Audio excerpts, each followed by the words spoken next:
What's up guys, welcome back to the channel. So today what we're doing is going to be trying to tune my car. Not fully tune it, but we're going to try to just get a data log of it and see what we can do to see if we can get any more horsepower out of it. So the way we're doing this is I bought the HB Tuners MPVI2. It's actually really expensive piece. I thought it was going to be a little bit more quality, which this is all plastic with just some rubbers right here, but I guess it doesn't matter. Like I said, it's just I think just this unit here was $300 plus credits. It was like $400 to $500. I forgot how many cars I bought with it. So very expensive piece, but it gives you a lot of power to control your car. So this is a test run for the Mustang here. This is basically what a V8 one probably have the same exact thing, because there's not really much difference in the computers. So the way Ford has their things done is So before we continue in this video, I am no professional tuner. I am no tuner at all. Actually, this is the first time actually tuning a car at all. So I'm kind of want to make these videos on a process of me learning, and if you want, try to learn with me. I'm what I'm doing wrong. Possibly if I find out something I'm doing wrong, so you guys don't do that wrong. So go along with that. It's not a how-to video or anything. It's just me showing you guys how I'm trying to tune my car. So just keep that in mind. All right. So on Ford, they have these maps here. Actually, let me show you on the actual settings screen. So this is gonna be the file that we're playing with.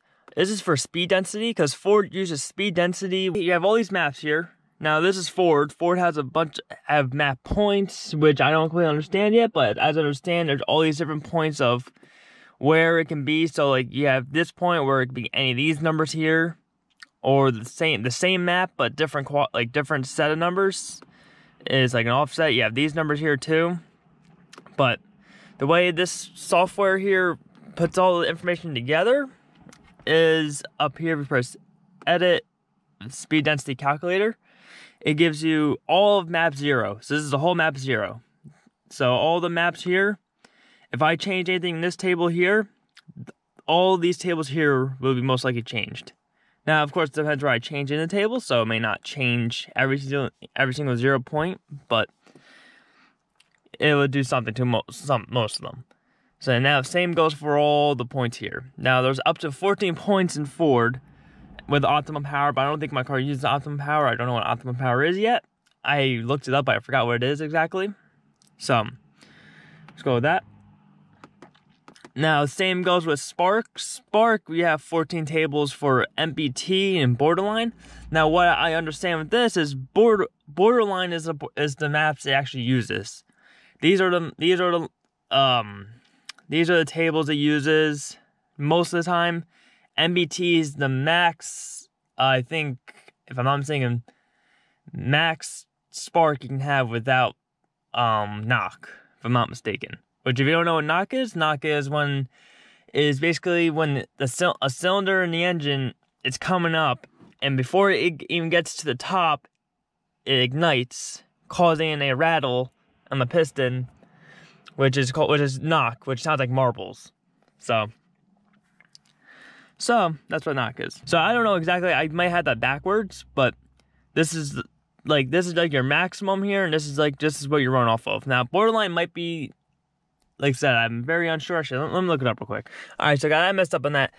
Borderline is the point before knock comes, but MBT is like where your max power will be at. So the computer tries for MBT, but it can only be at Borderline because that's what it has before knock. So MBT is like your best net torque, and Borderline is basically how far you can go before you start hitting a little knock. All right, so for speed density tuning, as I know of, you have to turn off closed loop. Now, what closed loop is basically when your car starts warming up, it's an open loop. Open loop is when your O2 sensors are not adjusting fuel. It's on a set value of air going in and a set value of fuel going in. So basically, wherever the fuel's at, the fuel's at. Wherever the air's at, the air's at. Well, the air, yeah.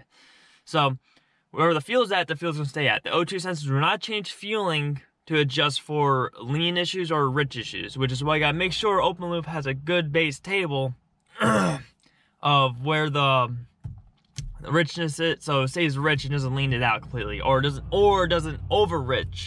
become over rich and then fouls out plugs and stuff. For me to turn off closed loop, I had to set my O2 sensors here. I think it was at like 660 or something like that. Originally, I set it to 4,000, so it will never reach that temperature to enter closed loop. Now, also another thing I was told was you had to disable long-term fueling trims. So I disabled these on this car. It has just a tab here. You just hit disable and it disables all of this here. On Chevys, you might have like actually you have to go into here and actually like set these things to like numbers that it should never be able to reach like I did up here. But for Mustangs, you just hit disable and it's good to go. Another thing I was told is you should probably turn off all your protections. Because all this does, it's protecting your exhaust manifold from overheating, your catalyst from overheating, and your oxygen sensor from overheating. You want to enable these after you data log. So that's what I've been told. So I disabled these just so it doesn't.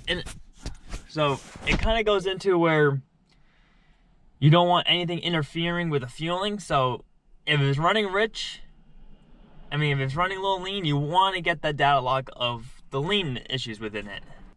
So the way I'm gonna figure out the way I'm gonna data log to find out if I'm running rich or lean, or if I need to add more air to the speed density table. So speed density, what speed density is, as I know of, like I said, once again, do not take anything I say for granted. I could be wrong. As I know of, as of right now, speed density is the amount of air going into the car.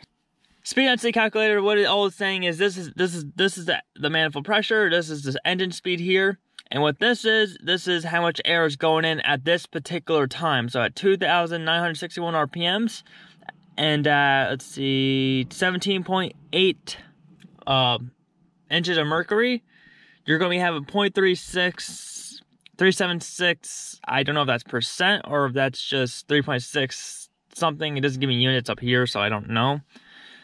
But it's using this number to tell the computer how much air after it goes through some calculations, and that's how it tells the car how much fuel it needs. And then after that, the car will adjust to fuel. The O2 sensor will adjust from there. Which is, when you're tuning, you're trying to prevent the O2 sensors from having to do so much work. So you kind of got to tune the car, dial the car in to where it doesn't have to add much fuel. It doesn't have to take away much fuel. So here's my scanner. My scanner I have set up as I have this one just reading the map points. I was just trying to learn how these worked a little bit. So I have all the map points here. Let's see. Next graph is the EQ error, which I'm using this table to tell me. This is basically the error. I think, if I'm not mistaken, this is the richness error. How much extra air is going in. If I'm not mistaken, it could be extra fuel going in. I'm not 100% sure. Once again, I'm new to all this still. So, as you can see, like this is with closed loop enabled. So, like I said, I don't know what the difference is. I don't know yet. So, I believe this is running into a rich scenario, and these are all the red marks are lean scenarios. So, they're adding fuel, or it's taking away fuel. Taking away fuel is better than adding fuel. For one, you won't run lean and kill your engine. Now you could use your long-term fuel trims to adjust your speed density calculator, but like I said, I'm gonna go based off the built-in wideband and your short-term fuel trims. If you don't know the difference between short-term and long-term, short-term is the right now. What is your O2 sensors adjusting for at this moment in time? Long-term fuel trims is an average of all your short-term fuel trims and put into this table here.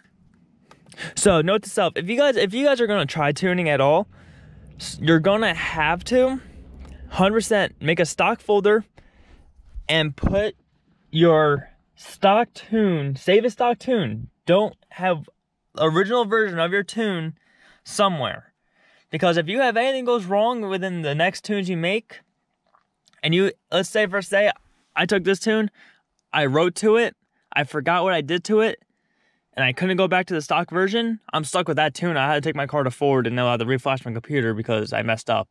And you could hurt your computer. You can hurt your car that way, because if you flash a tune onto your car and it's bad and you can't figure out how to get it back, you're toast. You're pretty much sitting in your driveway. And you take your computer out, bring it to Ford, which you gotta do anyways. But it's just not, you don't want to do it when you can just save all the hassle, save the money, and all you have to do is just make a copy. I made 2 copies just in case, just so I know I'm not gonna write on this file here. Right, and if you have HP tuners, don't write entire. I don't know when you do this or not, but always do right calibrate for like modifications doing to this stuff. This is what we got for our maps now. I can see there's some 2% error here. There's a -% error. Let's see. No, we got so a little rich here. It's very lean in a lot of spots. So as you go through the map, you see more red than green, which is not very good. Which I do see it on my dash when I have my look at my air fuel ratio. Definitely see some bad areas. So I do get knocked down here. I get 1 degree off. So you can see I get some -2 degrees off, -1, all down here. Up here is pretty good, but down there it's pretty bad. So definitely might have to tune that out a little bit. Yeah, you see it's very lean down here. Very lean. So she definitely needs some adjustment there. Alright guys, so I'm gonna end the video here. Next video we're gonna be doing corrections to the tables actually, and then we're gonna see what it does. I'm gonna write this tune stock back to the car actually, real quick actually, while I'm at it. Turn the volume down. So I hope you guys enjoyed the video. Please leave a like, comment down below. If you guys have any questions, I can try to help you answer, but like I said, I'm not a professional, so don't take it for a grain of salt, but I can help you any understanding of how the engine and everything and how the sensors work. I can probably help you with that area. So please leave a like down below. Yeah, we'll go with that. Leave a like. Oh my god. All right. All right, guys. So just leave a like down below. Please leave a like on the video. Comment down below and subscribe to the channel. And I'll see you guys in the next one. All right, guys. So this is what we got for our maps now. I can see there's some 2% error here. There's a -% error. Let's see. No, we got so a little rich here. It's very lean in a lot of spots. So as you go through the map, you see more red than green, which is not very good. Which I do see it on my dash when I have my look at my air fuel ratio. Definitely see some bad areas. So I do get knocked down here. I get 1 degree off. So you can see I get some -2 degrees off, -1, all down here. Up here is pretty good, but down there it's pretty bad. So definitely might have to tune that out a little bit. Yeah, you see it's very lean down here. Very lean. So she definitely needs some adjustment there. Yeah. So let's see, I won't be able to do this right now, but let's see.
All right, guys. So I just want to show you guys what I got and everything and blah blah. So next video of tuning wise, we're gonna be doing corrections to the tables actually. So here.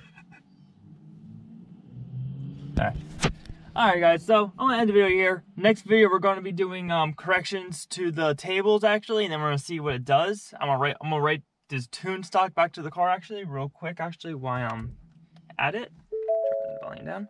So I hope you guys enjoyed the video. Please leave a like, comment down below. If you guys have any questions, I can try to help you answer, but like I said, I'm not a professional, so don't take it for a grain of salt, but I can help you any understanding of how the engine and everything and how the sensors work. I can probably help you with that area. So please leave a like down below. Yeah, I will go with that. Leave a like. Oh my God. All right. All right, guys. So just leave a like down below. Please leave a like on the video. Comment down below and subscribe to the channel. And I'll see you guys in the next one.